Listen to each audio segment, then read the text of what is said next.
ये बात जो बताने जा रहा हूं, ये बात आप समझ लेंगे तो पूरी गुत्थी, पूरे संवाद का उत्तर यही मिल जाएगा।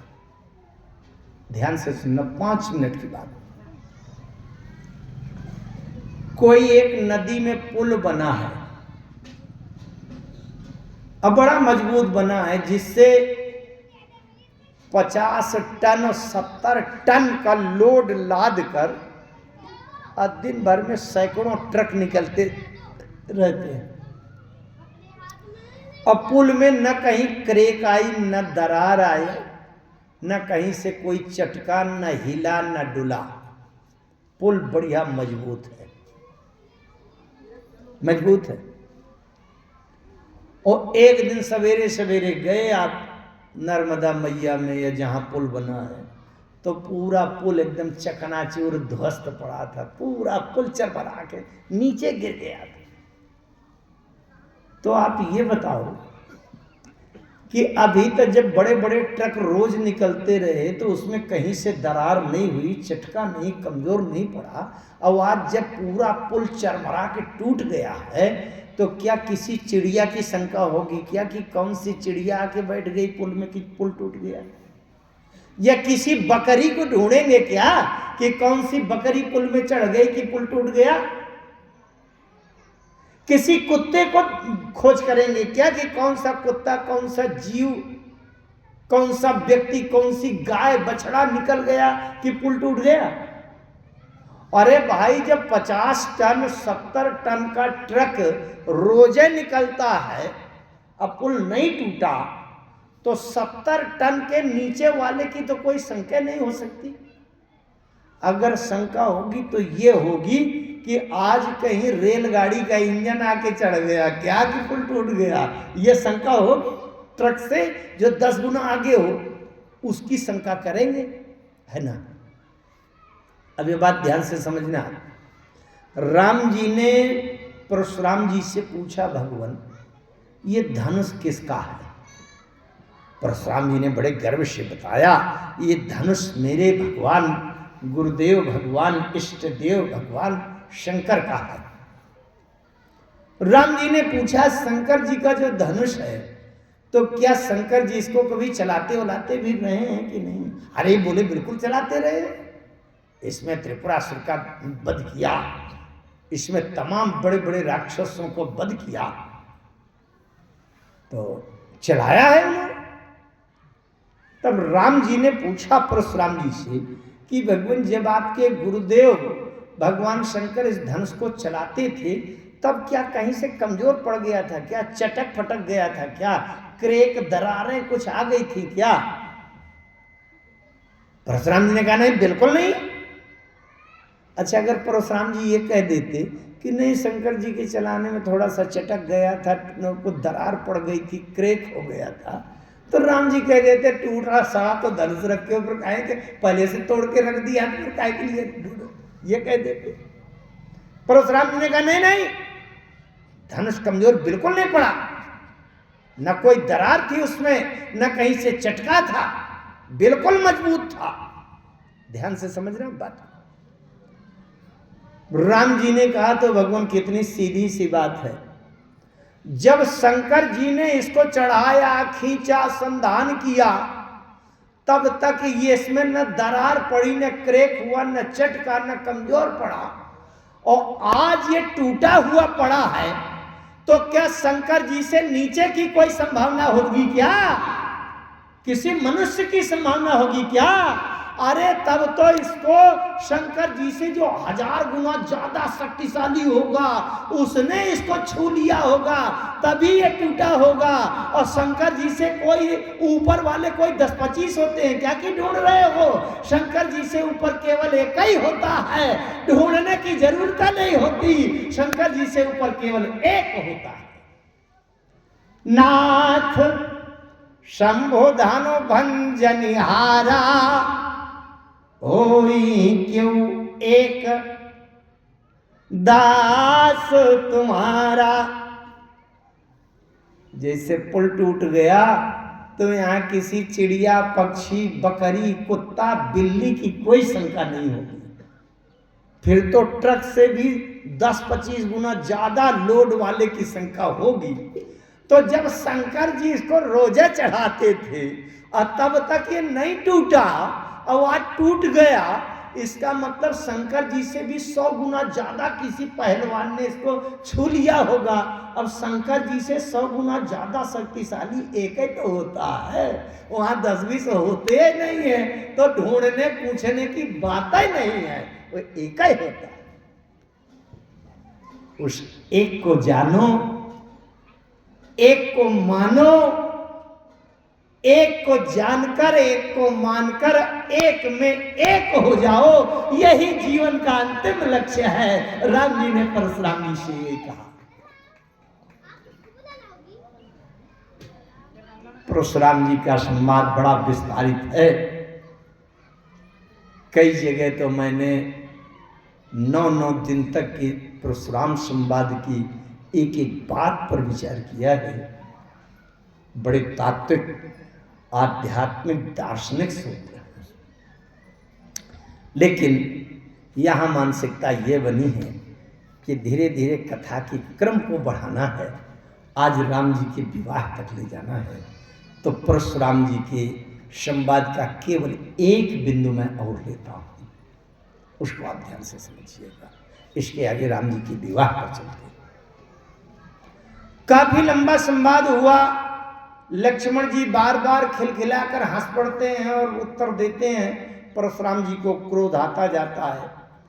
आते आते राम जी से कभी कुछ कहते हैं, राम जी भी तमाम मार्मिक बातें कहते हैं। वो सभी मार्मिक बातें मैं एक सभा में समेट नहीं पाता, लेकिन परशुराम जी ने एक चुनौती दिया। राम जी से कहा परशुराम जी ने, राम खड़े हो जाओ, उठो। राम जी ने कहा, भगवान क्या आज्ञा है? बोले, कर पर तो समोर संग्रामा, मुझको संतुष्ट करने के लिए मुझसे युद्ध करो, खड़े हो जाओ, लड़ो। राम जी ने कहा, अगर न लड़ूं तो क्या होगा? बोले, ना ही तछाड़ी कहाउब रामा, अगर तुम मुझसे लड़ोगे नहीं तो इसका मतलब असली राम नहीं, वो नकली राम हो, तो राम नाम लेना बंद कर देना। परशुराम जी ने अपने जीवन में 2 क्षत्रियों को लड़ने के लिए ललकारा है। 2 क्षत्रियों, अपने संपूर्ण जीवन काल में 2 क्षत्रियों को लड़ने के लिए ललकारा। एक बार द्वापर में, महाभारत में आपने अवश्य सुना है कि पितामह भीष्म काशी नरेश के यहां से 3 कन्याओं को ले आए थे।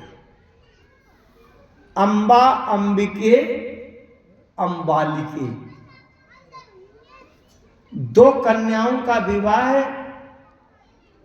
तो विचित्रवीर और चित्रांगद के साथ कर दिया, लेकिन अंबा का विवाह नहीं हुआ।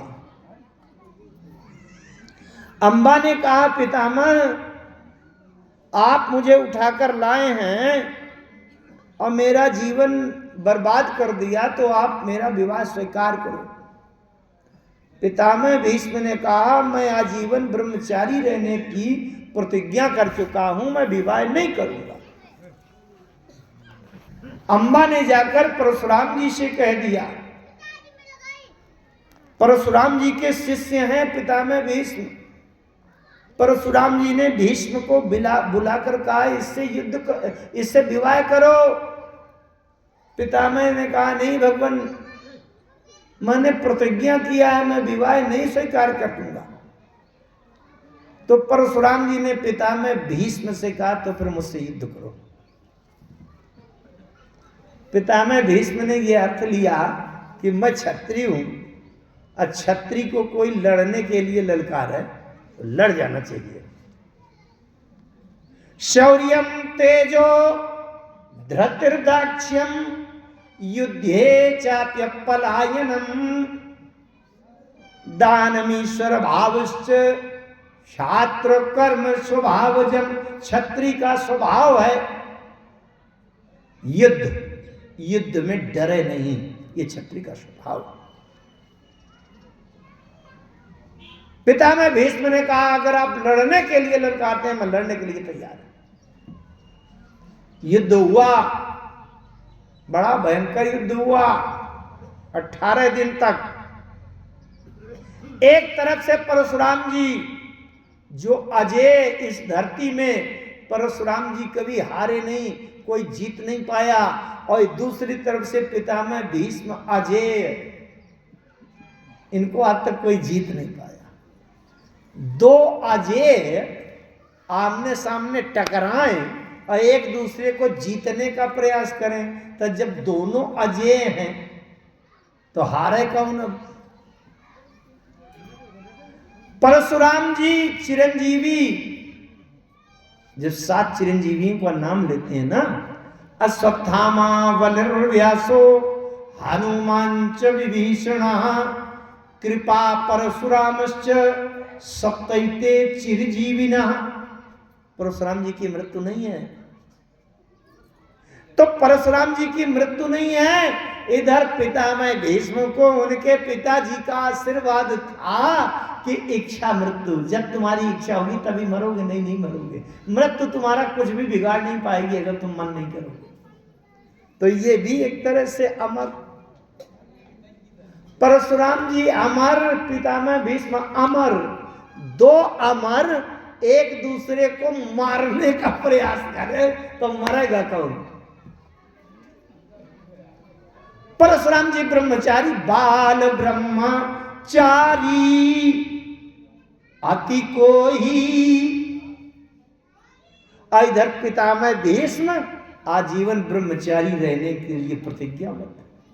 अब दो ब्रह्मचारी आपस में आमने सामने टकराएं तो ब्रह्मचारी एक दूसरे का ब्रह्मचर्य भंग कौन किसका कर पाएगा? उस युद्ध का परिणाम नहीं निकला। और परशुराम जी ने त्रेता में राम को ललकार। राम जी क्षत्रिय, अगर राम जी पितामह भीष्म की तरह का अर्थ लेते कि मैं क्षत्रिय का लड़का, राजा महाराज दशरथ का राजकुमार हूं, मुझे लड़ जाना चाहिए, और राम जी धनुष उठाकर खड़े हो जाते तो क्या होता? बड़ा अनिष्ट हो जाता। मैं भी बताऊंगा क्या होता। परशुराम जी ने ललकारा राम को, उठ राम, अरे कर पर तो समोर संग्राम, नाही दछाणी कहाऊ बरामा।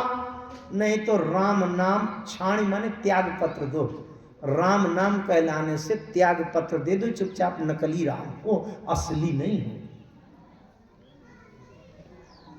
राम जी ने कहा भगवान लड़ना बहुत जरूरी है क्या? परशुराम जी ने कहा बिल्कुल जरूरी है। राम जी ने कहा बिना लड़े काम नहीं बन सकता क्या? परशुराम जी ने कहा बिल्कुल नहीं चलेगा, लड़ना बहुत जरूरी हो गया। राम जी ने पूछा आखिर लड़ना जरूरी क्यों है? तो परशुराम जी ने कहा कि आज ये पता चल जाए कि कौन जीता कौन हारा। राम जी ने हाथ जोड़कर कहा भगवान बिना लड़े शायद पता चल जाए कौन जीता कौन हारा, तो भी लड़ना जरूरी है क्या? बड़े ध्यान से समझिएगा, बड़ी मार्मिक बातें हैं ये। राम जी ने कहा बिना लड़े शायद पता चल जाए कौन जीता कौन हारा, तो भी लड़ना जरूरी है क्या? परशुराम जी ने कहा कैसे पता चलेगा कि कौन जीता कौन हारा? तो राम जी ने धीरे से पूछ लिया, आप ये बताओ लड़ने के बाद आप जीतना चाहेंगे कि हारना चाहेंगे? हारने के लिए लड़ेंगे कि जीतने के लिए? अरे परशुराम जी ने कहा कोई हारने के लिए लड़ता है क्या? जीतने के लिए लड़ेंगे, और मैं जीतना चाहूंगा। तो राम जी ने कहा आप जीतेंगे कब? भाई कोई जीतता कब है? जब उसके सामने वाला विपक्षी हार जाएगा तभी तो आप जीतोगे। परशुराम जी ने कहा जब तुमको हरा दूंगा तब मेरी विजय हो जाएगी, तब मैं जीत जाऊंगा। तो राम जी ने कहा शायद बिना लड़े मैं हार जाऊं तो भी लड़ना जरूरी है क्या? राम जी ने धनुष को हाथ भी नहीं लगाया, देखा तक नहीं, हाथ जोड़कर खड़े हो गए। सब प्रकार हम तुम सनहारे, क्षमो विप्रय अपराध हमारे। महाराज लड़ना जरूरी नहीं है, मैं हार गया, आप ही जीत गए। भैया ये राम की यश गाथा है, राम की विचारधारा है। आप इस बहादुरी में मत पड़ो कि मैं जब इसकी कत्ल कर दूंगा तभी जीतूंगा, तभी मेरी वाहवाही होगी। कभी कभी हाथ जोड़कर स्वयं हार मान लेना और पक्की बात मान लेना, आपकी वाहवाही हो जाएगी। ये राम से सीखना। हर जगह गोली चलाना ही आवश्यक नहीं है। राम जी ने क्या विचार किया, बहुत ध्यान से समझिएगा। ये केवल भावुक बात नहीं है, सिद्धांत बताऊंगा मैं आपको। राम जी ने समझा, अच्छा लड़ने में तो कहीं ना कहीं अपराध हो सकता है। हमें गुस्सा आया, उठाया राइफल, हमने चलाई गोली और शायद जिसको मारना था उससे निशाना चूक गया, गोली बगल से निकल गई और खेत में काम कर रहे निर्दोष मजदूर को लग गई और वो ढेर हो गया, तो अपराध बन गया कि नहीं? हो सकता है ऐसा कि नहीं? तो युद्ध करने में तमाम दोष हो सकते हैं, अपराध हो सकते हैं, पाप हो सकते हैं, पर हमने कह दिया हम युद्ध नहीं करेंगे। आप ये खेत के पीछे पड़े हो, 1 एकड़ ले जाओ, मेरे भाग्य में अभी होगा तो 10 एकड़ मिल जाएगा, तुम ही बड़े हो जाओ। उसमें कोई दोष नहीं है। हर जगह व्यक्ति नहीं कर सकता, लेकिन जहां तक हो सके। देखिए राम जी समुद्र में पुल बनाकर और लंका के भूमि में तक सेना लेकर पहुंच गए थे, तब भी राम जी ने अंगद जी को दूत बनाकर भेजा, अंगद तुम चले जाओ और अगर समझाने से मान जाए, युद्ध बच जाए तो युद्ध न करना पड़े। युद्ध ना करने का अंतिम दिन तक प्रयास करते रहना चाहिए मित्रों। ये चाहे राम जी से सीखें, चाहे भगवान कृष्ण से सीखें। महाभारत का विश्वविख्यात इस धरती का सबसे बड़ा युद्ध होने जा रहा था, लेकिन भगवान कृष्ण ने कहा कि मैं एक बार स्वयं जाकर हाथ जोड़कर विनम्रता पूर्वक एक बार प्रस्ताव कर दूं, शायद युद्ध बच जाए तो अच्छा। ध्यान से समझिएगा। राम जी ने सोचा कि परशुराम जी कह रहे हैं कि युद्ध ना करोगे तो राम नाम से त्याग पत्र देना पड़ेगा। ये चाहे जितना कहें कि त्याग पत्र देना पड़ेगा, अगर युद्ध नहीं करूंगा तो मेरा राम नाम नहीं छिनेगा, राम नाम बना रहेगा। लेकिन अगर मैं युद्ध के लिए खड़ा हो गया तब तो मेरा नाम अपने आप बदल जाएगा। ध्यान से बिंदु सुनना, बहुत तात्विक, बड़ा सैद्धांतिक। परशुराम जी ब्रह्मचारी हैं और राम जी ब्रह्म हैं। बहुत ध्यान से समझना है तात्विक बात। परशुराम जी ब्रह्मचारी हैं और राम जी ब्रह्म हैं। ब्रह्मचारी के ऊपर राम जी ने समझा कि अगर ब्रह्मचारी के ऊपर मैंने शस्त्र का प्रहार कर दिया तो ये लक्षण काम का लक्षण है, राम का नहीं है। जो ब्रह्मचारी के ऊपर प्रहार करेगा वो काम हो जाएगा, वो राम नहीं होगा। समझ रहे? राम अगर ब्रह्मचारी हैं, राम अगर ब्रह्म हैं, तो ब्रह्मचारी से ही ब्रह्म की सत्ता है। इसलिए ब्रह्म कभी ब्रह्मचारी को नष्ट नहीं कर सकता, ब्रह्मचारी पर शस्त्र प्रहार नहीं कर सकता। अगर ब्रह्मचारी के ऊपर हमने बाण का प्रहार कर दिया तो राम जी ने कहा कि उसी समय से मुझको लोग काम कहेंगे, राम नहीं, ये काम का काम है, इसलिए मेरा नाम बदल जाएगा। मैं ब्रह्मचारी के ऊपर अस्त्र नहीं उठा सकता। ब्रह्मचारी के बस में होते हैं राम जी, ब्रह्म। दूसरी बात, राम जी ने विचार क्या किया? राम जी ने विचार किया अगर जोश में आकर के मैं धनुष उठाकर खड़ा हो जाऊं और अगर युद्ध छिड़ जाए परशुराम जी से तो दो बातें होंगी। क्या? बधे पाप, या तो मैं अपने जीतने के लिए इनकी हत्या कर दूं, और जब हत्या करूंगा तो ये ब्राह्मण हैं, तपस्वी हैं, भगवान के अवतार हैं, ब्रह्मचारी हैं, हत्या करने से मुझे पाप लगेगा, ब्रह्म हत्या लगेगा। अब पाप का परिणाम क्या होता है? नरक। पाप लगेगा तो नरक जाना पड़ेगा कि नहीं? बधे पाप, अगर मैं जीत भी जाऊं और जीतने के लिए इनकी हत्या कर दूं तो पाप लगेगा, नरक जाना पड़ेगा, और नरक में दुख है तो भोगना पड़ेगा। तो वो जीत भी हार हो गई मेरी, जिस जीत के बाद नरक भोगना पड़े। और फिर अगर धनुष उठा लिया और इसके बाद मैं हार गया तो बधे पाप अपकीरति हारे। फिर अगर हार जाऊं लड़ते लड़ते तब तो बहुत बड़ी बदनामी। अरे क्या यार, परशुराम जी से हार गए, क्या बल है, क्या शक्ति है। इसलिए मारत हूं पापरिय तुम्हारे। राम जी ने एक विचार किया। क्या? जब दो योद्धा आमने सामने लड़ते हैं तो हम अपने दुश्मन को मारें, बाण चलाएं, ये तो बाद की बात है।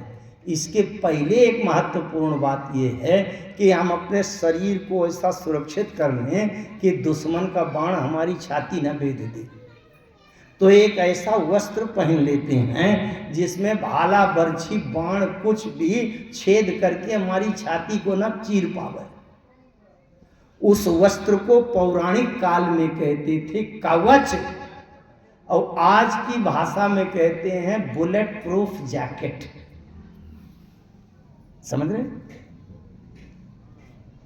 कवच जिसका मजबूत है वो दुश्मन को मार पावे या ना मार पावे, स्वयं तो सुरक्षित रहेगा।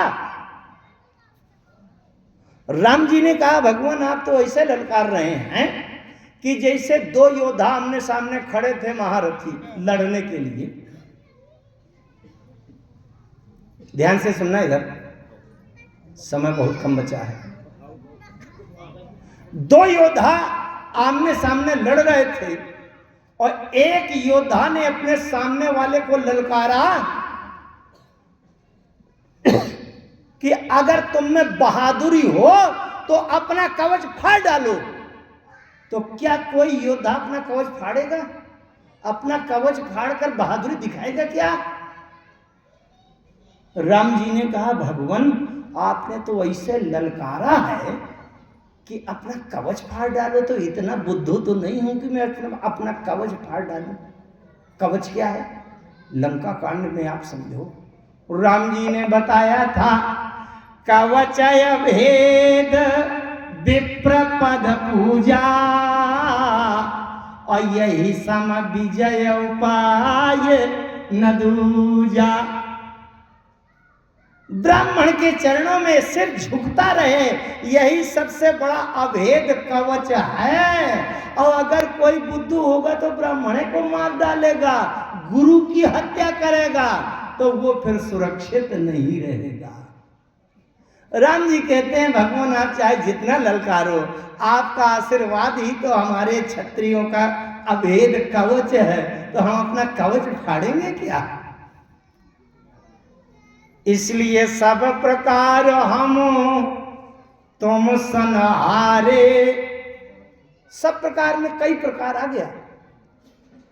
राम जी कहते हैं, देव एक गुण धनुष हमारे, नव गुण परम पुनीत तुम्हारे। हम ही तुम ही सरिबर कस नाथा, काहू तो चरण कहां कहां माथा। गुण का एक अर्थ रस्सी होता है, रस्सी। राम जी कहते हैं एक गुण धनुष हमारे, हमारी एक रस्सी है जो धनुष में प्रत्यंचा बनकर बंधी होती है, एक है तो हमारे रस्सी है। अब आपके 9 तंतु का यज्ञोपवीत की रस्सी पहने बैठे हैं आप। अब बताओ 9 गुण परम पुनि, अब बड़े पवित्र डोरी है आपके पास जो वेद मंत्रों से आवाहित है। तो इस प्रकार से हम आपके सामने हार गए। परशुराम जी ने धीरे से एक बात कही, बड़ी मजे की बात है, बात समझ लेना। राम का दर्शन एक तरफा नहीं होता, केवल हाथ जोड़ना भर राम का असली दर्शन नहीं है। परशुराम जी ने धीरे से एक बात कही राम जी के कान में, कायर हो क्या, डरते हो क्या? बहुत ध्यान से समझिएगा राम जी ने क्या उत्तर दिया। बोले भगवान, अगर मेरा साहस, मेरा बल, मेरा पराक्रम, मेरी वीरता, मेरा पुरुषार्थ देखना है तो कृपा करके एक काम कर दीजिए। परशुराम जी ने कहा क्या? बोले आप अपनी जगह से थोड़ा हट जाइए और अपनी जगह पर काल को बुलाकर खड़ा कर दीजिए और काल से कह दीजिए कि मुझे एक बार ललकार दे और फिर तमाशा देख लीजिए। कायर कहते हैं आप, डरपोक कहते हैं। जो रन हम ही पचारे को तो लरही सुखेन काल किन हो। आप तो शरीरधारी हैं, काल को बुलाकर खड़ा करिए। अग जग जीव नाग नर जेवा देवा नाथ सकल जग काल कलेवा। उस काल को बुलाकर खड़ा करिए, अब फिर तमाशा देख लीजिए। पलक झपकते देर नहीं होगी और काल का भी विनाश हो जाएगा। ये राम जी ने कहा, ये है राम का रामत्व। एक तरफ विनम्रता की पराकाष्ठा है, परशुराम जी युद्ध के लिए ललकार रहे हैं और राम जी माथा रख रहे हैं चरणों में और कहते हैं भगवान मारते जाओ, दंड देते जाओ तो भी ये मस्तक आपके चरणों में रहेगा। अब वीरता, पराक्रम, पुरुषार्थ तो इतनी है कि साक्षात काल हो जाए, आ जाए तो पलक झपकते देर नहीं काल का भी विनाश हो जाएगा। एक प्रसंग नहीं, तमाम प्रसंग हैं राम जी के और काल के सामने सामने होने के मानस में। परशुराम जी की आंखें खुली, सुनी मृदुगूढ़ बचन रघुपति के, उघरे पटल परसोधर मति के। एक बात बताऊं, राम को देखने के लिए ये देह की आंखें पर्याप्त नहीं हैं। देह की आंखें देहवाद को देख पाएंगी, केवल ये देखेंगी कि ये दशरथ का बेटा है, 15 साल का छोकरा है, काला सांवले रंग का है, सुकुमार है, ये देखेंगी। राम को, रामत्व को अगर देखना है तो हृदय के विचार के नेत्र खुलने चाहिए। अभी तक परशुराम जी इन आंखों से देख रहे थे तो छत्री कुमार, राजा, नृप किशोर देख रहे थे, बैरी भूप किशोर देख रहे थे। तो ही छत देखो जिए तो बैरी भूप किशोर ये देख रहे थे। लेकिन राम जी के मार्मिक ये संकेत सुनकर के परशुराम जी के बुद्धि के हृदय के भीतर के नेत्र खुल गए और परशुराम जी ने कहा, राम अब एक काम करो, राम रमापति कर धनु लेहु, खींचहु मोर मिटे संदेहु। रमापति भगवान श्री हरि नारायण विष्णु का धनुष मेरे पास है, इससे असली नकली की परीक्षा होगी तो इसको लेकर के खींच लीजिए, मेरा संदेह दूर हो जाए। देतयाप देत चाप आप ही चली गए। जैसे देने का मन किया तो धनुष जो है अपने आप चला गया राम के पास। किसी ने धनुष से पूछा, राम के पास जाने की इतनी जल्दी क्या थी कि अपने आप तुम भाग कर चले गए राम के पास? विष्णु भगवान के धनुष ने कहा, भैया एक धनुष था, अब थोड़ा सा उसको देर हो गई राम के पास जाने में, तो उसकी क्या हालत हो गई कि 2 टुकड़ा पड़ा है, तो कहीं मुझे भी देर ना हो जाए तो मैं भी ना टूट जाऊं, इसलिए जल्दी जल्दी चलो भैया, ताकि राम की। एक बात बताऊं, जिसको टूटने से बचना हो वो जल्दी से राम के हाथ चला जाए, राम के चरणों में चला जाए, टूटने से बच जाएगा, अन्यथा तो टूट ही जाएगा। अपने आप घर चला गया। किसी ने शंकर जी के धनुष से कहा, क्यों टूट गए ना? धनुष ने कितनी अच्छी बात कही। धनुष ने कहा कि आज तक जीवन में जब तक मैं नहीं टूटा था तो लोगों को तोड़ता था। भाई धनुष से बाण चलाया तो एक शरीर को काट के 10 टुकड़े किए कि नहीं?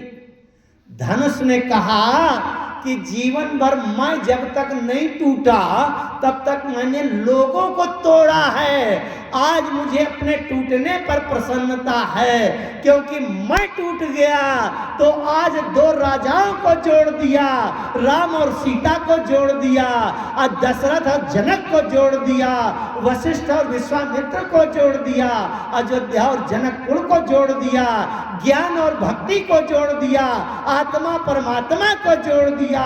यदि मैं टूट गया तो राम सीता को जोड़ दिया, तो मेरा टूटना भी सार्थक हो गया। किसी को जोड़ने के लिए हम टूट जाए तो टूट जाए।